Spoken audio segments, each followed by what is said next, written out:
Good morning, good afternoon, and good evening. Wherever you are and whatever you're doing, I hope you're having a fantastic day. Today, I'm going to be showing off and talking you through the strongest strength build in patch 1.07 of Elden Ring. This is a very, very late game build, but I will try and give you a few options as we go through for earlier game alternatives so that you can start rocking this as soon as possible. In honor of the wall, I have affectionately titled this build The Tank, as what better to smash through a wall than a tank. As you can see, we are using the Bull Goat armor set for maximum poise, along with the heaviest, biggest, and baddest weapon in the game, the Giant Crusher, and any big shield of your choice. I have opted here for the Mana Tower Shield, however I'll be covering why and other alternatives later on in the video. The Giant Crusher comes with a very unique R2, and as you can see, it's effectively the Lion's Claw Ash of War, without needing to have the Lion's Claw Ash of War, meaning you can then apply the Flame of the Redmanes to this weapon, as the fire and stun damage from the Flame of the Redmanes scales with strength, meaning this weapon art does an absolutely insane amount of damage. You can pump every single attribute point into vigor, endurance, and strength, making you the most powerful, tankiest boy there ever was. And as we are talking about the awesome, incredibly unique R2 of this weapon, something that it took me an embarrassingly long amount of time to find out is that if you follow up with another R2, you will immediately raise the hammer back up and slam it down again even quicker for the exact same amount of damage. So you can follow up and double the damage of this weapon's version of the Lion Claw with a second quicker slam to the ground, doing over 2,500 damage in an instant. So especially for them situations where you want to favour damage over defense, make sure you use the second follow-up R2 to absolutely melt your enemies. There are many different talismans that you can use to really effectively utilize this build, and I will be giving you all of the various options again later on in the video.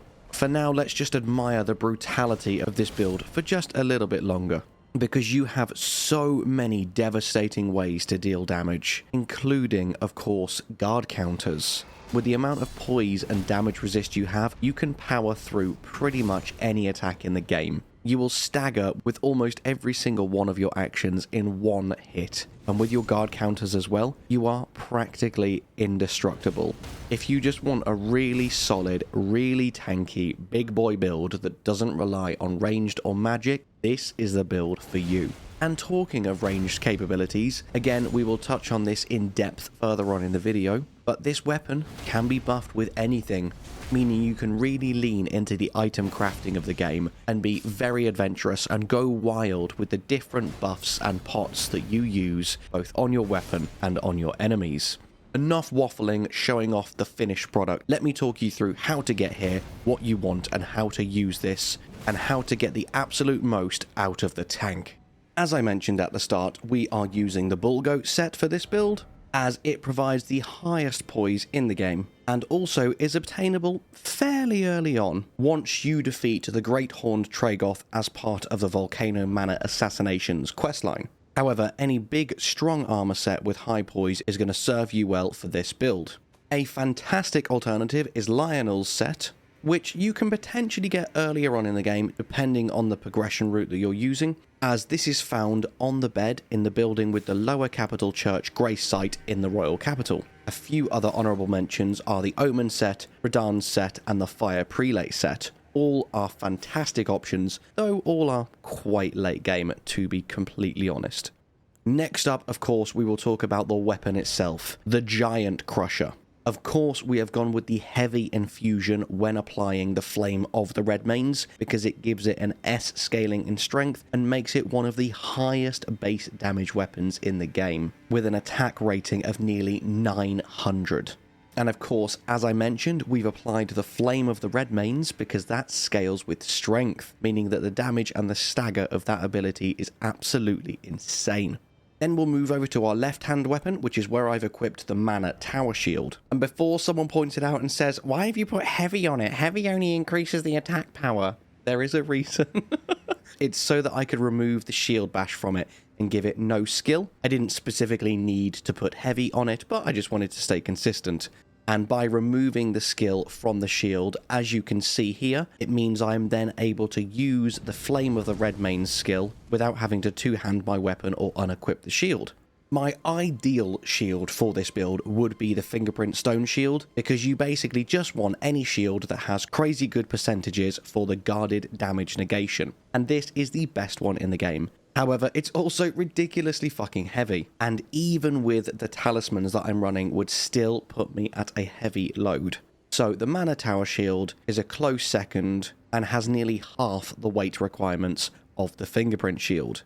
Another couple of decent options if you don't have the weight requirements for the Tower shield are the Golden Beast Crest shield, or even just the Brass shield, to be honest with you. Now we'll take a look at the talismans, and this is where your build can vary quite a lot and still be insanely effective. The two that I can pretty much guarantee you are going to need are the Great Jar's Arsenal and the Erdtree's Favor +2, just so you have the equip load required to wield all of this, because you are going to be a heavy boy. Next, you are going to have insane amounts of stamina because of the fact that your endurance stat is so high. So I actually recommend the Green Turtle Talisman, because with this amount of stamina, unless you're really good at your stamina management, you will run out without realizing it and not realize how long it takes for that bar to refill. So the Green Turtle Talisman is a great way to combat that. However, you don't need it. Let's talk about a few other alternatives if you don't feel like you need that. Any one of the damage negation talismans I think would be amazing, whether it's the Dragon Crest Great Shield or any of the elemental resistances. They are all fantastic and obviously all very situational, so use whichever one of them you need for the enemies you're facing at the time. Two other options if you want to be even more tanky, however I really don't think you need them, is going to be the Curved Sword Talisman for enhanced guard counters or the Great Shield Talisman for boosted guarding ability.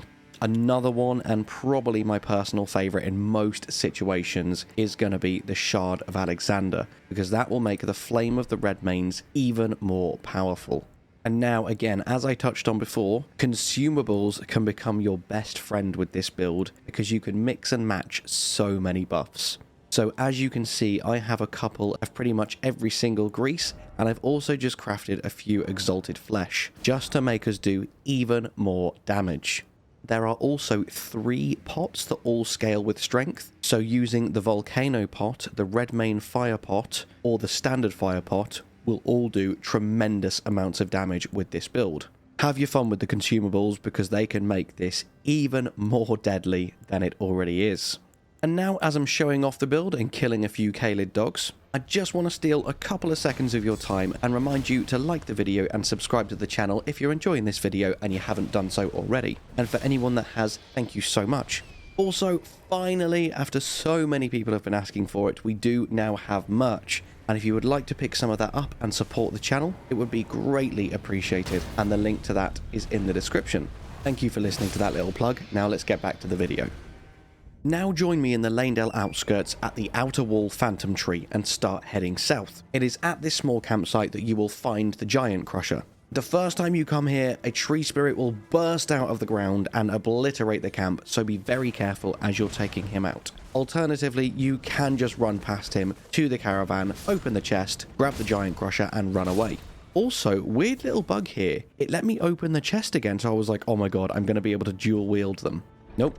It must have like reset the chest because of patch 107, but like, what? I'm so confused. Anyway, that's where it is, so now you know. Finally, let me teleport back to Roundtable Hold, and I will give you a couple of potential alternatives, though honestly, I strongly recommend the Giant Crusher.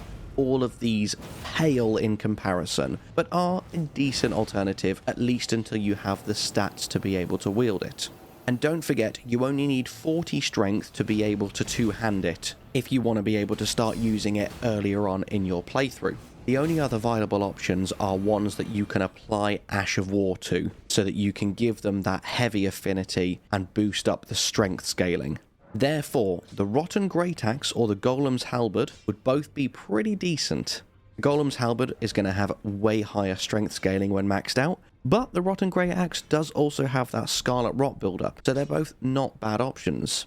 There is a couple of Great Hammers that will be pretty good as well. The Great Stars and the Brick Hammer I could personally recommend. And finally, if you're looking at colossal swords, the one and the only Troll's Golden Sword. All of these are decently viable options, but as I say, none of them are going to be a replacement for the Giant Crusher.